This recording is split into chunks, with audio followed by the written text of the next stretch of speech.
Victoria Anderson from Promoting Childhood Immunization, published in 2015, states that immunization was perhaps the single most beneficial public health measure of the 20th century. Now, I, nor anyone viewing this, is probably old enough to remember the polio scare, but my dad certainly does. He remembers going to school one day, seeing a friend, and going to school the next day and not seeing that friend either because they were sick or dead. He remembers not being able to go out all summer long, not being able to go to the public pool, not being able to go to public places, because his parents were feared that he would get sick and that he would contract the illness, he would die.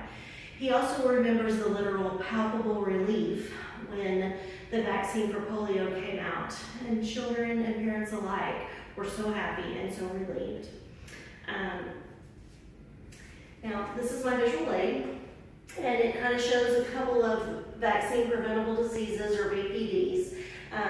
Up top you see tetanus, and it causes muscle spasms. This person is unable to move. It is extremely painful, and it is 100% preventable with the vaccine. Right here we see measles, again 100% preventable with the vaccine. It doesn't just cause the red lumpy rash.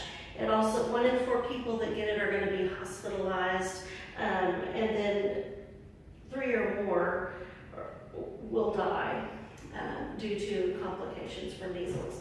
Down here at the bottom, and it's probably hard to see, but we have kids in iron lungs, and they were in iron lungs because they had polio, and because of the polio, they weren't even able to breathe on their own. So again, 100% preventable with vaccines. So why is this important to you? Well, with an increase in VPDs in recent years, you're undoubtedly going to hear about all of these. You're going to hear about it on the TV. You're going to hear about it on social media. You may even at some point have a question on your ballot asking your thoughts on whether vaccines should be mandatory or not. I am credible.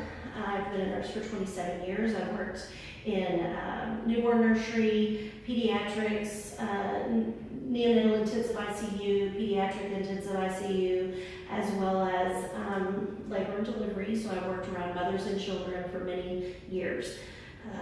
I also work with colleagues that are experts in their field, and the general consensus is that yes, vaccines should be mandated and should occur 100% of the time. We receive no financial compensation or any type of compensation to make those claims, nor do any of the authors that I cite, none receive any type of compensation, therefore we are credible. So in my speech, I'm going to talk about herd immunity, what it is, why it's important. I'm going to talk about the other side and where they get some of their information and why it's so difficult to make the choice to vaccinate for some people. And then I'm also going to give you some statistics that support the importance of vaccination. Vaccines today states that herd immunity is a form of immunity that occurs when the vaccination of a significant amount of the population provides a measure of protection for individuals who have not developed immunity. The online Google dictionary states that the level of vaccination required varies dependent on the vaccine. So depending on the vaccine, the amount of people that need to be immunized is going to vary. Some sources would say 83 to 94%, 95% for measles. 95% of the population needs to be vaccinated so that we have herd immunity. With decreased immunizations, we're seeing decreased herd immunity in the U.S. And so those that can be vaccinated, either they're underage or maybe they suffer from an illness, autoimmune disease, or any reason making them immunocompromised and are not able to obtain a vaccine, we, the herd, keep them healthy. There was a recent measles outbreak in 2015 in California, traveled from Canada, California, surrounding states, and even into Mexico. Now, regardless of why people chose not to immunize, we learned from the CDC and from JAMA, that's a Journal of American Medical Association, we learned that that was in fact due to under-immunization. Now, again, some people have elected not to immunize, and that's not just because they don't want to do what's right. Some of them think they are doing what is right.